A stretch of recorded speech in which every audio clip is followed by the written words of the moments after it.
جو کشمیر کے اوپر پاکستان کی پالیسی چل رہی ہے، ہاں اس حوالے سے آپ کیا مطمئن ہیں اس سے؟ نہیں، بالکل بھی مطمئن نہیں ہے۔ دیکھیں، کچھ چیزیں بہت کلیئر ہوتی ہیں۔ آج ہم سے سوال کیا جاتا ہے کہ کشمیری تو خود مختاری کی بات کرتے ہیں، ایک طبقہ ہے وہاں پہ جو کہتا ہے کشمیر بنے گا خود مختار یا آر پار جوڑ دو۔ دیکھیں، اور اس پہ وہ کہتے ہیں کہ ہم ان کی حقوق کی آواز کیوں اٹھائیں۔ اب پبلک میں یہ باتیں، یہ ابہام پیدا کرنا شروع ہو گیا۔ آپ لوگ میرے لیے شہادت دیتے ہیں، آپ کے کفن پہ میرا نام لکھا ہوتا ہے، آپ کی قبر کی تختی پہ میرا نام لکھا ہوتا ہے، اور میں پنڈ کے چودھری کے پریشر میں آ کے آپ کو دہشت گرد کہہ دیتا ہوں، تو کیا آپ کا بچہ بھی میرے لیے شہادت دے گا؟ کبھی نہیں دے گا۔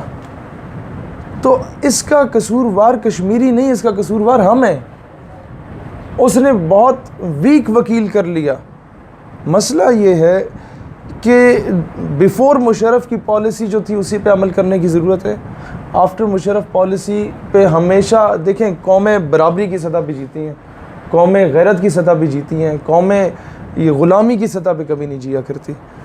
اور برابری کی سطح آپ بہتر جانتے ہیں، کسی کے قدموں میں بیٹھ کے بھیک مانگنے سے آپ کو آزادی نہیں ملتی، آزادی چھیننی پڑتی ہے۔ یہ بہت کلیئر معاملہ ہے مسئلہ کشمیر کا۔ آپ دیکھیں نا، میں آپ لوگوں کے گھر پہ قبضہ کرتا ہوں، اور آپ کے جو پڑوسی ہیں وہ ایٹم بم لے کے، وہ ٹینک لے کے، وہ اس کے ساتھ ساتھ جو ہے وہ توپیں یا بندوقیں لے کے، وہ آپ کے گھر کے باہر کھڑے ہو جائیں گیٹ کے اور کہیں کہ جناب ہم آپ کے ساتھ اظہار یکجہتی کرتے ہیں، میں آپ کو ماری جا رہا ہوں قبضہ کر کے۔ وہ پھر نعرہ لگائیں بندوق اٹھا کے، شہید صاحب ہم آپ کے مذموم عزائم کی مذمت کرتے ہیں، میں پھر آپ کو ماروں۔ وہ پھر بندوق اٹھا کے نعرہ لگائیں کہ شہید ہم تمہارے خلاف ہیں اور اس کے حق میں ہیں، میں پھر آپ کو ماروں۔ وہ پھر نعرہ لگائیں۔ تو ایک ٹائم آئے گا جب آپ بھی اسے گالی دے دیں گے کہ یار میرے ساتھ ڈرامے بازی نہ کرو۔ اگر کچھ کرنا ہے، میں گھر کا قبضہ تب ہی چھوڑوں گا جب آپ مجھے گریبان سے پکڑ کے باہر نکالیں گے۔ یہی کشمیر کا حل ہے۔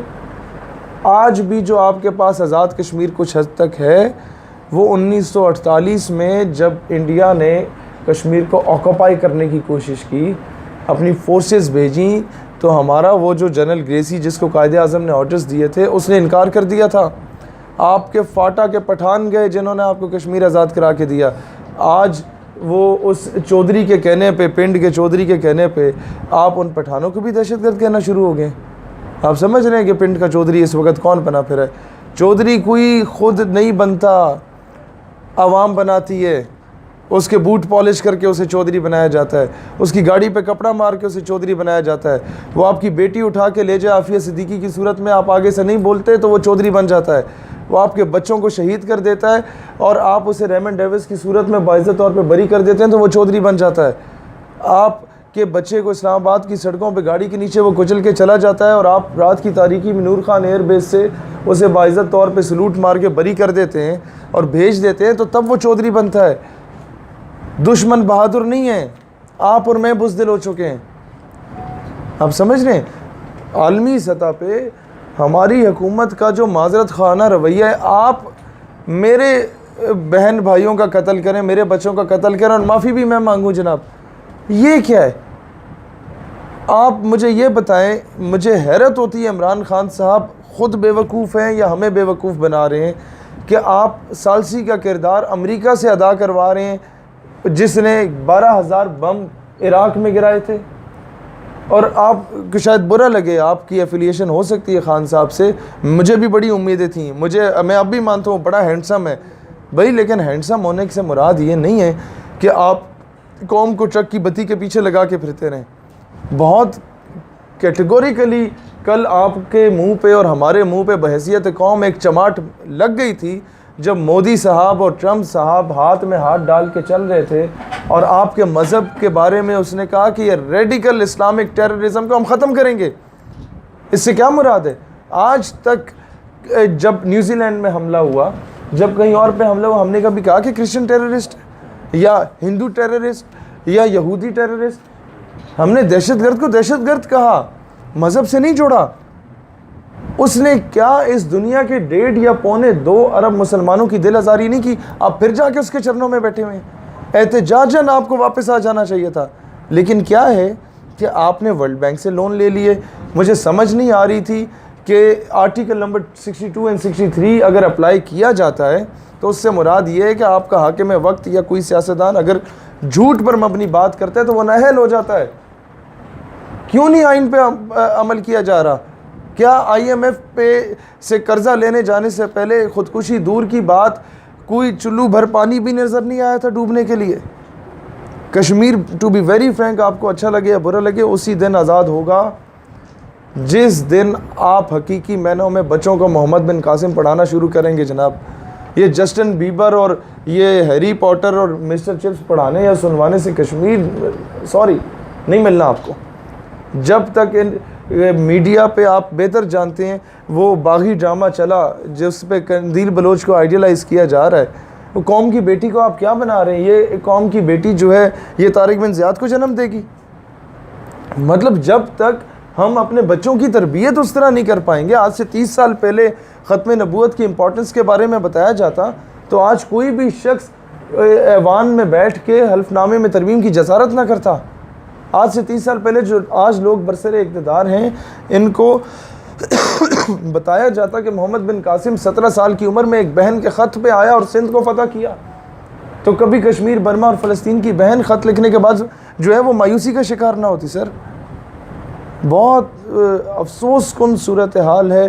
ہم وہ کہتے ہیں جی innocent children are being incinerated with the white phosphorus، تیزاب پھینکا جا رہا ہے سیریا میں بچوں پہ امریکہ اور روس کی جانب سے، ہم ان کے چرنوں میں بیٹھیں کہ کشمیر حل کر لو۔ یہ اسی طریقے سے ایک ڈاکو پورے پنڈ کو لوٹ لیتا ہے اور آپ اس کے پاس جاتے ہو کہ کسی نے میری بہن سے زیادتی کی ہے، اسے کہو میری بہن واپس دو، تو وہ بھی زیادتی کر سکتا ہے، بہن واپس نہیں لوٹا سکتا۔ تو اقبال رحمۃ اللہ علیہ نے بڑا کیٹیگوریکلی ایک چماٹ دی تھی۔ ہم آج قصوروار ٹھہرا رہے ہیں ٹرمپ ایسا ہے تو مودی ایسا ہے، بھائی آپ کے دشمن ہے، اس نے تو ایسا ہونا ہے۔ اپنے دشمن سے بولو میری زمین ہتھیار لی ہے اس نے، بھئی آپ کے دشمن ہے، ہی ہیز دا رائٹ۔